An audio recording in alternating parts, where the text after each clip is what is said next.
At this point in the season, you should know whether or not your Dynasty roster is on course for a championship.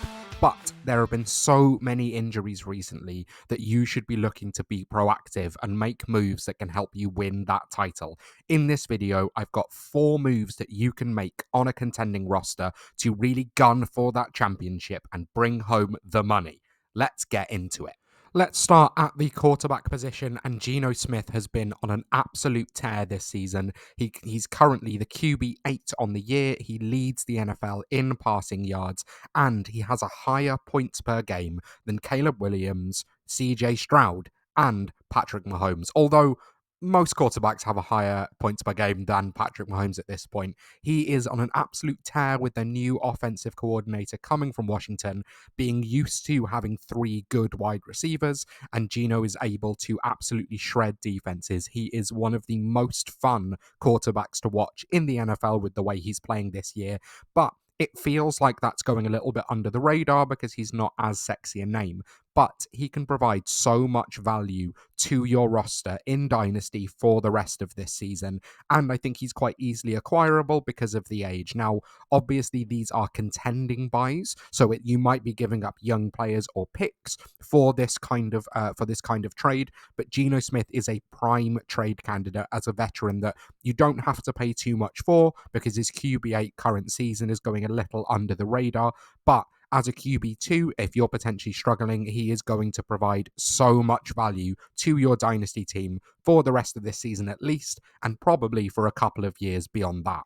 As per my rebuilding video, for each of these, I want to provide 4 potential trades for you. Something you can do straight up, a player you can pivot up off of, a player you can pivot down off, and an option for just straight up picks. In terms of a straight up move that I would be willing to make, Baker Mayfield might seem a little bit controversial. He's currently the points per game QB2 on the season, but he did just lose Chris Godwin for the rest of the year, and Mike Evans is going to be out until at least week 11. So I expect that pace to come down. Baker is obviously a better long-term asset, but you could definitely trade the 2 straight up, and Geno is going to contribute more to your team for the rest of this year. In terms of a player you can pivot up off of, Sam Darnold to me. Now, this might be a little controversial because people are really in on Sam Darnold. He's not a player that I've ever really liked. I think we've started to see some of the old Sam Darnold creeping back in, which is something that I've been saying was going to happen for weeks now, but I think you can add something small on top of Sam Darnold to pivot to Geno Smith, who is outperforming him on points per game. Probably just a third or something like that. You might even be able to get it done straight up because there are a lot of people who really believe in Sam Darnold, both in fantasy leagues and also seemingly in the real NFL, with my team, the Rams, apparently looking to trade for him, which I would hate and maybe just become a college football fan for a bit. In terms of a player you can pivot down off of, this is a really difficult one with Tua Tagovailoa because his dynasty value has really tanked. Now, he's obviously going to be back on the field in week 8 or so, we think. So that might be a prime time to get him off of your roster. I am really concerned about Tua Tagovailoa's long-term health and his long-term position in the NFL. So I would be looking to sell him if I did have him, which I do in a couple of leagues, and maybe pivoting to an older asset that people aren't as excited about could be a way to do this. You could probably get Geno Smith in a second for Tua, something like that, which is a move that I'd be willing to make. Then, just in terms of straight up picks, I would be willing to send a late first for Geno Smith. This is a good class upcoming, or so it seems. But if you are a true contender and you want Geno Smith to push you over the edge, I'd be willing to send away my first if I needed a quarterback 2 or a quarterback 3 in Superflex leagues. At the running back position, the player that I would be looking to go out and acquire is Joe Mixon. He's currently the RB19 on the season, but in terms of points per game, he is the RB3. He has only played 4 full games, and in those full games, he's finished as a top 4 running back 3 times. That is absolutely unbelievable. The Texans have shown a willingness to absolutely pound the rock with Joe Mixon as the established starter, the 3-down workhorse, and he has looked really good for it. He's performed really well in the games that he's been healthy. Obviously, he did miss a few with injury, but we saw that run game really struggle without him. So he is the featured part of this offense. This might seem a little confusing because they have an absolutely elite quarterback. They went and acquired Stephon Diggs. Still got Tank Dell, who was a real superstar last season, and their true superstar wide receiver currently on IR. So maybe it does change when Nico Collins eventually comes back. But these three were healthy in week 1, and Joe Mixon finished as the RB2. He is one of the top 5 in the NFL in terms of rushing attempts per game. So when he's healthy, he gets a huge workload. But people are a little scared off of the aging running backs in Dynasty. Joe Mixon is 28, be 29 going into next season, but he did just get an extension from the Houston Texans. So there's a real chance that this is an asset that's going to really contribute for the next couple of years. But that RB3 pace per game is absolutely unbelievable. And you should be going out to acquire Joe Mixon as soon as possible if you are hurting at the running back position. In terms of trades that I would be willing to make for Joe Mixon, I'd be willing to trade him straight up for Jonathan Brooks. I'm incredibly excited about Brooks' future in this league, but he's not going to be fully healthy for the rest of this season.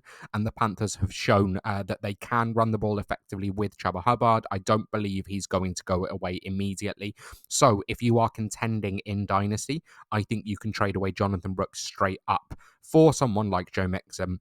You've probably had Brooks stashed on your IR for quite some time. There's going to be a rebuilding manager that's more interested in him. So it's someone that you can definitely trade for straight up in order to go and secure that title. In terms of someone you can pivot up off of, I would rather Joe Mixon than Bucky Irving straight up, but I think there'll be some differing opinions on that in your Dynasty League. People are really into Bucky. Now, he was my RB3 pre-draft. So it's the talent that I've really liked, and I think he's starting to show in that Bucs offense that he is more talented than Rachaad White and very different to Sean Tucker. Those two complement each other really well, but I think you could probably pivot up off Bucky Irving with maybe Bucky Irving and a second for Joe Mixon and a third to get it done. I think you can probably make that work.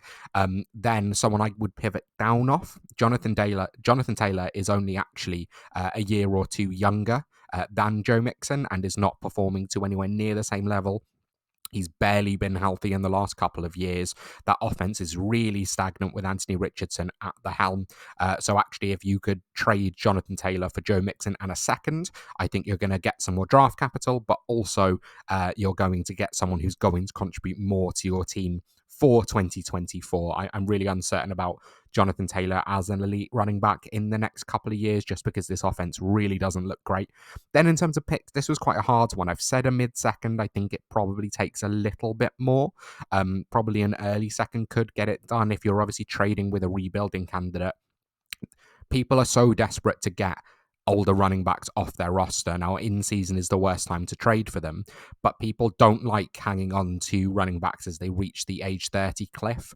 So if you offered a second straight up for Joe Mixon, I think it probably does get it done. And it's a move that I'd be willing to take 100% of the time if it's going to push me over the edge and help me win a title and some money.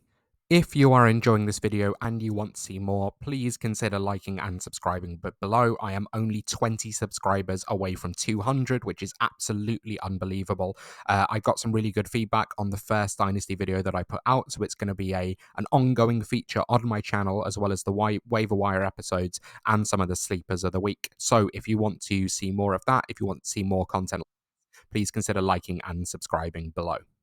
Deebo Samuel is currently the wide receiver 35. He has only had 2 weeks inside the top 12 at the wide receiver position, and he's missed 2 full weeks as well, most recently missing the game with pneumonia. Although he didn't actually miss the game, he wasn't ruled out. He was just on the sidelines, but with breathing apparatus to help him breathe, which is probably a sign that he shouldn't have been available for the game in the first place. He was just hospitalized this week, but seems all good to go for Sunday. So Deebo Samuel is obviously having a slightly down year, but we know that when he's healthy, this offense absolutely runs through Deebo Samuel. And the crucial part of this is CMC still isn't back, and Brandon Ayuk just got ruled out for the rest of the season and probably into 2025 as well. Deebo Samuel, when Brandon Ayuk is out in games that he's been missing, has seen a 35% target share on average. So we know that when the depth chart is running a little bit thin, the offense just runs through Deebo. They will absolutely feed him. So especially in the next few weeks while CMC is still missing, I think there's a real chance that Deebo Samuel absolutely explodes. We see him go back to that wide receiver 2 type pace that he had in 2021. And I think there's a chance that he is an absolute league winner. He's available relatively cheap. Probably would have been slightly cheaper before Brandon Ayuk got hurt. But again, people are worried about his body breaking down. People are worried about the age. People don't want a huge amount of Deebo Samuel. I have so many Deebo shares, so I think that's probably going to help with Brandon Ayuk missing the rest of the season. But Deebo Samuel always has a chance to be a league winner, especially now with Brandon Ayuk hurt and the uncertainty around the rest of the skill positions in San Francisco.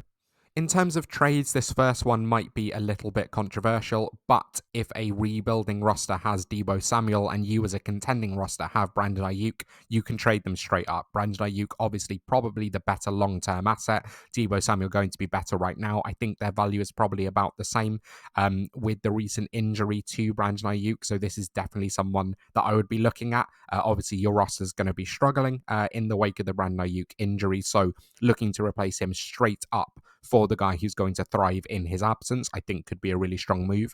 In terms of a pivot up off Deebo Samuel, I think Keon Coleman might be a good target.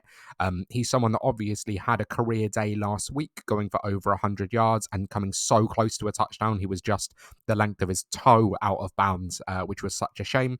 But with this offense being so inconsistent, I don't think this is going to be sort of the pattern for him the rest of the season. They're going to get Amari Cooper more involved. They're probably going to get Dalton Kincaid more involved than he has been. That's been such a shame to see that he's not exploded in the way that we thought he would. I think you can probably offer Keon Coleman in a 3. Like, you might be able to do it straight up if people are more excited about the rookie breakout. He's not someone that I was actually hugely into. So if I could trade him straight up for Deebo Samuel on a contending roster, I would 100% be willing to do it. Then Rashee Rice, in terms of a pivot down. Now, Rashee Rice was in my rebuilding buys video, which you can go and watch if your roster's in the different situations to the people enjoying this one and making notes. I think you can pivot down off Rashee Rice to Deebo Samuel. He's obviously not going to contribute to the rest of the season, but I think you can get a decent amount on top, maybe kind of a low-end running back as well, like an RB2. Bucky Irving's the one who comes straight to mind that you might be able to make a trade for if you currently have Rashee Rice on your roster. And then in terms of picks, I think I'd be willing to do a late first. I don't know that it would take that. I think potentially 2-2s would get the job done, or just an early second if people are worried about the age and the health. But Deebo Samuel is going to smash the rest of this year, so I have no problem trading away those picks in order to get him onto my roster. Then at the tight end position, Cade Otton is my tight end of choice, the current tight end 12 on the season, but the tight end 5 against the Ravens last week with 10 targets for 8 receptions and a clean 100 yards. Now, Cade Otton, I don't think is the most talented of players. He's actually someone that I suggested selling in my last video, looking at a trade for Theo Johnson, which definitely I would still consider doing if I was rebuilding. But with the absence of Chris Godwin for the rest of this year, Cade Otton is going to work over the middle of the field. There is such uncertainty at the wide receiver position there. I do like Jalen McMillan. I've always liked Jalen McMillan. Sterling Shepard is a piece that they seem to be using quite a lot. Trey Palmer, obviously a very different skill set, but someone that has seen relevance in the past. Cade Otton is the only player that is going to have a chemistry with Baker Mayfield until Mike Evans comes back in week 11. So I think there's a chance that the 10 target pace that he saw last week against the Ravens, he might be seeing closer to sort of 6 to 8, maybe even up to 10 targets for the next few games, which, as we all know, at the tight end position is all you really need to succeed. He's not going to get a huge amount of yards after the catch. He's more in the Zach Ertz mold of someone who's just going to go down immediately. He is a red zone threat. Obviously, those 3 wide receivers that I've mentioned aren't hugely tall. There's not a huge amount of physicality there, whereas Cade Otton has shown a huge amount of success in the red zone previously. So I think in terms of on a contending roster, he's someone that actually you should be quite confident in starting at least for the next few weeks, potentially for the rest of the season, if none of those wide receivers really show the relevancy that we're hoping that they're going to in order to replace Chris Godwin for the rest of the season and replace Mike Evans for a good few weeks. The tight end position is really hard to recommend trades for because everyone sort of seems on a flat tier aside from players like Trey McBride, Brock Bowers, even Sam Laporta or George Kittle. Aside from that, no one else seems to have a huge amount of value in terms of a straight up move that I think you can make. Ben Sinnott did just see his first target, which led to a touchdown for the Commanders against the Panthers last week. Now, obviously, everyone scored on the Commander side against the Panthers, so I wouldn't read a huge amount into this. I think probably you can get this deal done straight up, especially when you're looking at a rebuilding roster that might want the younger tight end that has good draft capital yet to break out. In terms of someone you can pivot up off of, I think Eric All, who is the target leader and the leader in snap share on the Bengals, but hasn't been producing a huge amount with it. There's a certain amount of hype for him in Dynasty circles, so I think definitely you could offer Eric All plus for Cade Otton in terms of someone you can pivot down off of. Jake Ferguson is still holding a lot of value because he's the second target in that offense, but it's a really bad offense, and they definitely should be looking to bring in other weapons going forwards into 2025. So not been performing a huge amount this year. Someone that I'm not particularly into, but I think you can get Cade Otton and a little bit on top for Jake Ferguson. And then in terms of picks, really hard to figure out. I've said early 3, but potentially a late 2 might be necessary in a tight end premium league. But for me, Cade Otton is a relatively cheap target to acquire. He's not the most sexy of names. Cade is not a hugely sexy name, but also he's not a hugely sexy player. But he is someone that for the rest of this season certainly should be able to contribute to your teams. So those are my 4 buys on a contending roster. That was Geno Smith, Joe Mixon, Deebo Samuel, and Cade Otton. Let me know below if you have any questions about trades you could make for these players, or if you're interested in any other players that you could potentially make moves for. I'm always happy to help out with any Dynasty questions or lineup questions, either in the comments, or you can find me on Twitter at @FF_pancake. Have a great time in week 8. Thank you so much for watching, and I will see you next time.